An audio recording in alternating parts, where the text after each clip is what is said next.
ባለቀ ሰዓት ላይ ቋጣሪን አብሻቂ የኔ ቲም እንዲነው ልብናም በርካኪ አርሲ ያረጋገጠ ዋንጫ እንደሚበላ ሲያብጠለጥሉት እያሉ ወያላ አረ አርሰናል ምንድነው ያደረገው ዛሬ? አረ ምንድነው ያደረገው እንዴ?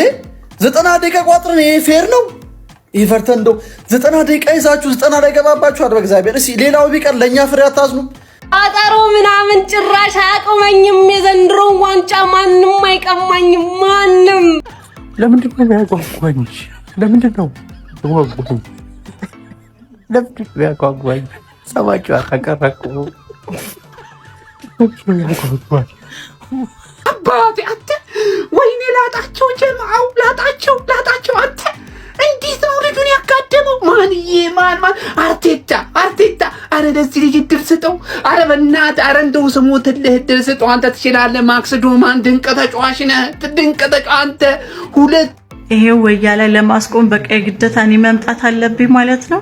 በስማም ለማንኛውም ዋንጫው ይሰጠው። ጨጓራችንን አትላጡት። ከዚህ በኋላ አላቋርጥ ጀምሬ ሳላይ ላይ ፈንቀጅሬ እንዲህ ነበረ ካላልኩኝ ከስላንስተ ተምሬ ሰው ቢያወራ ስለኔ መስገድ ሰጥቶኝ እኔ ጋርዲዮላ ለምን 11ዱም ተጫዋች የራሱን ይዞ መጣ አይጮትም? ዋንጫው የኛ ነው። ይሄ ነው አርሰናል። ይሄ ነው ከልቤ ዛሬ ማውራት ያለብኝ ብዙ ነገሮች አሉ። ማክስ ዳውመን አንቺ ጽድት ያልሽ ልጅ ለራስሽ ቪዲዮ ብቻሽን ቪዲዮ ያስፈልግሻል። ክሬዲት በደንብ ይሰጥሻል አርሰናል በፕሪሚየር ሊግ የዋንጫ ፉክክር ላይ ውድ 2 ነጥቦችን በኤቨርተን ለመጣል በጣም ተቃርቦ ነበረ። በዚህ ሰዓት ነበር ታዲያ በጣም አስገራሚ ተሰጥኦና ስኩል ቦይ የሆነችውን ማክስ ዳውማንን ቀይሮ ያስገባው። ሌላው ታሪክ ነው። ልጁ 74ኛው ደቂቃ ላይ ተቀይሮ በመግባት የሚገርም ፐርፎርማንስ በማሳየት 89ኛው ደቂቃ ላይ የሚገርም አደገኛ ክሮስ ወደ ቦክስ ጣለ። ማርቲኔሊ ነካው፣ ጊዮክረስ አስቆጠረው። አርሰናል በባከነ ሰዓት በካውንተር እንድሮ በቃ እድልም ከወያላው ጎን ነች። በቃ አምነን እንቀበል። ዋንጫው የሚሰጠው ያገኘውን ኳስ ከአርሰናል ሃፍ ላይ የኤቨርተኑን ተጫዋች በሚገርም ሁኔታ ድሪብል አድርጋ አልፋው እስከ ኤቨርተን የግብ ክልል ድረስ በመውሰድ የሚገርም ጎል አስቆጠረች። በዚህም በፕሪሚየር ሊጉ ታሪክ በትንሽ እድሜው ጎል ያስቆጠረ ታዳጊ መሆን ሲችል ለአርሰናል ለክለቡ ደግሞ ውድ 3 ነጥቦችን በማስገኘት ሁለተኛ ደረጃ ላይ ካለው ከማንቸስተር ሲቲ በ10 ነጥብ እንዲርቅ ያደረገው። የአርሰናል ደጋፊዎች የማይረሱትን አይነት ሞመንት ከዚህ ታዳጊ ዛሬ ማግኘት ችለዋል። ቢስሚላህ የሚኬል አርቴታው አርሰናል ኤቨርተንን 2-0 በማሸነፍ የሊጉ መሪነቱን አጠናክሯል። ዛሬ የአርሰናል ደጋፊዎች ጣፋጭ 3 ነጥብ ደስ የሚል ድል። አረ እስኪ አንዴ እንበል። አረ አንዴ ተቃጠልን እንበል። እኛ ምንድነው ዶማን ምንድነው እንዴ? በዶማ ትመታናለህ በዚህ ሰዓት? አረ ላበላቦንኩኝ። ምንድነው የተፈጠረው? የገባው ሰው አለ? እኔ አልገባኝም። በጨዋታው ትንሽ ተቸግሮ ነበር። ከ88 ደቂቃ በኋላ ነው ጎል ያስቆጠረው።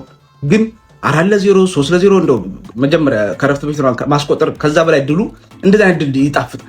ባለቀ ሰዓት በጭንቅ ሰዓት የተገኘ በቃ ይሄ ነው ቋጠሮ።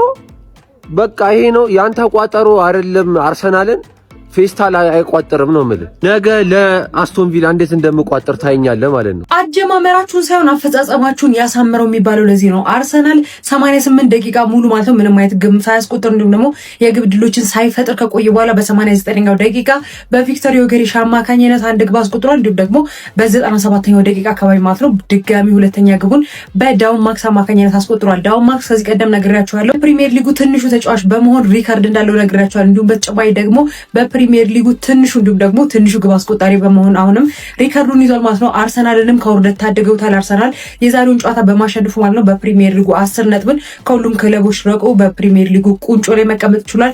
ኋላ የመጣ አይና ወጣ አሉ ቺንዚዛ ከየት ነው ደሞ አለ አንቺ የላከብኝ ወያላ አንተ ህይወቴን አበላሸችው እኮ አንተ በደስታ በሰላም እየኖርኩ ቋጠሮ እየሰራ የነበረ ምን አይነት ፈላ ምን አይነት እርጉም ፈላ አላህ እንደፈጠረብኝ በቃ በጣም ተናድጃለሁ። ረጅም ሰዓት ስቋጠር ስለነበር ነገር ግን ከነቆረ የወጣ ትክክለኛ ሐሳቤን በዚህ ቪዲዮ ጠቅል አድርግ ማለት ነው። ዛሬ አርሰናል ከሌላው ጊዜ በተለየ ጥሩ ተጫውቷል ብዬ አስባለሁ። ነገር ግን ኤቨርተን ደግሞ በጣም ቆንጆ የመከላከል ቡድን ስለሆነ ጥሩ ሲከላከል ቆይቷል። 2 ጎል ከመቆጠሩ በፊት ማለት ነው። ከዛም በኋላ አርሰናል ጎል እንዲያስቆጥር ያደረገው ነገር ዋነኛ ምክንያት እንደኛ ቪክተር ዮኬሬሽን ይፈልግ ነበር። በነገራችን ላይ ጨዋታው ፈርስት ሃፍ እነ ካይ ሃቨርትዝ ሲያበላሹት የነበረውን ሲያጠፉት የነበረውን ኳስ ስትመለከቱ ቪክተር ዮኬሬሽን ይፈልግ ነበር ጨዋታው። የቪክተር ዮኬሬሽ መግባት ጨዋታውን ቀይሮታል። ሲቀጥል ማክስ ዶመንን ደፍሮ ማስገባቱ በዚህ ጨዋታ ዋናው ጨዋታ ቀያሪ ነው። ጎል ስላስቆጠረች እንዲሁም ደግሞ ቆንጆዬ ኳስ ክሮስ ስላደረገች ብቻ ሳይሆን ደፋር የሆነ ጥሩ የሚንቀሳቀስ ራይትም ሌፍትም ዊንግ ይፈልግ ነበር ጨዋታው። ማርቲኔሊም ከገባ በኋላ ጥሩ ሲንቀሳቀስ ነበር። ነገር ግን ማዱኬን መጀመሪያ ማስወጣት ነበረበት ብዬ አላምንም። ቡካዮ ሳካን ደፍሮ ማስወጣት ስለፈራ በሌፍት ሲጫወት የነበረውን ማዱኬን አስወጥቶ ማርቲኔሊ ላስገባ። እኔ ግን ቡካዮ ሳካ ወጥቶ ማዱኬ እንዲቆይ ነበር የፈለኩት። ግን ደግሞ ማክስ ዶመን መግባቱ ቡካዮ ሳካ ዛሬ ጥሩ እንዳልነበር በግልጽ አሳይቶታል ብዬ አስባለሁ። እንዲህ አይነት ምሽቶችን ኤግዚቢሽን እንላለን። ኤግዚቢሽን በስማ በጣም በቃ ደስ የሚል ጨዋታ አያችሁ። የዋንጫ ጉዞ መንገዱ በቃ እንደዚህ አይነት አስደሳችና ጣፋጭ በቃ ማይረሱ ምሽቶችን ይሰጠናልና በጣም ደስ የሚል ሾው ነበር ዛሬ አርሰናል ያሳየ። ኢዜ ምርጥ ነበር። ከከሌ እያልኩ እውነት ለእያንዳንዱ አንድ ቪዲዮ ሰራለሁ። ለእያንዳንዱ በቃ ብቻ በጣም ደስ ያለኝና እንኳን ደስ አላችሁ አርሰናሎች። እንደዚህ አይነት ደስታ እንድትደሰቱ ሁላችሁም ታዞላችኋል። አርሰናሎች እንኳን ደስ አላችሁ። መጣ ደግሞ ይሄ መተታም የሆነ ቡድን ጥንቁልናውን ማጂኩን ኬት እንደሚያመጣው ራሱ አላውቅም።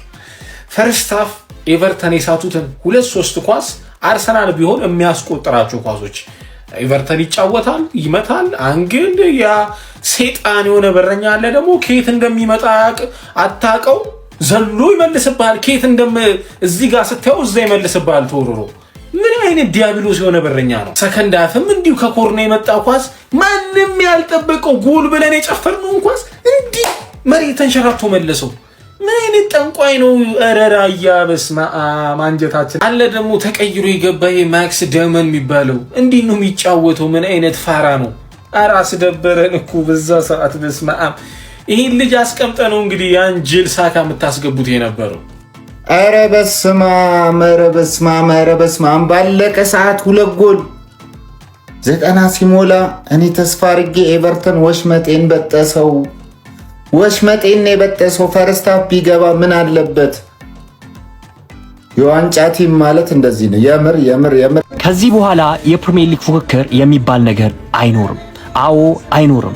የ2025-26 የውድድር ዓመት የፕሪሚየር ሊጉ አሸናፊ አርሰናል መሆኑን ሊያውጅ ሳምንታት ቢቀሩትም ገና 38ኛ ሳምንት ላይ ሆነን የ9 ነጥብ ጋፑን አርሰናል ማስጠበቁን አውጆ እና እኛ አርሰናል 3 ጨዋታ ተከታታይ ይጥላል፣ ሲቲ 3 ጨዋታ ተከታታይ ሲያሸንፍ አርሰናል ቁጭ ብሎ ይጠብቋል ብለን እንጠብቅ እንዴ? አንጠብቅ። ስለዚህ አርሰናልና አርሰናላውያን ምንም እንኳን ከጠላት ጎራ ብትሆን እንኳን የ2025-26 ከ20 ዓመት በኋላ የፕሪሚየር ሊጉን ዋንጫ ለማሳካት አበቃችሁ ብዬ የእንኳን ደስ አላችሁ መልእክቴን ላስተላልፍ ወዳለሁ። ታፒን ያገባ ለመሰላችሁ ቀልደኞች እዛ ቦታ እንዲገኝ ያስገባው። በቃ ያንን ውዝግብ ታፒን እንዲያስቆጥር እዛ ግርግር ውስጥ መግባት አላስፈለገውም። የራሱን ፖዚሽኒንግ ጠብቆ አግኝቶ ያስቆጠረው ስለሚተማመንበት ነው። ለሮቴሽን አሳረፈው። ውጤት ስለሚፈልግ ግን አጥቂ ያስገባ አስቆጠረለት። ድሮ የአርሰናል ነገር እኔ ምንም አልጣመኝም። ምንም ማለት ነው። እሺ 90 ደቂቃ ሙሉ ምንድነው የምትሰሩት? ጎል ካስገባችሁ መጀመሪያ አርፈሽ ተቀመጭ አትሉኝም እንዴ? ለምን ታጓጉኛላችሁ?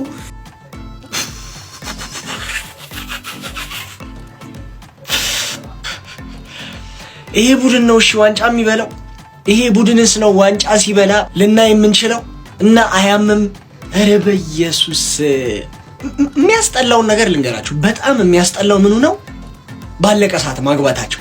ኦፊሻሊ አርሰናል የፕሪሚየር ሊጉን ዋንጫ በልቶታል ብዬ ነው ማስበው። ከዚህ በኋላ ነገር ተቀያይሮ 9 ነጥብ አጥብቦ ማንቸስተር ሲቲ አርሰናል ላይ ይደርሳልና አርሰናል ደግሞ ሌሎች 2 ጨዋታዎችን ይሸነፋል ብዬ አልገምትም።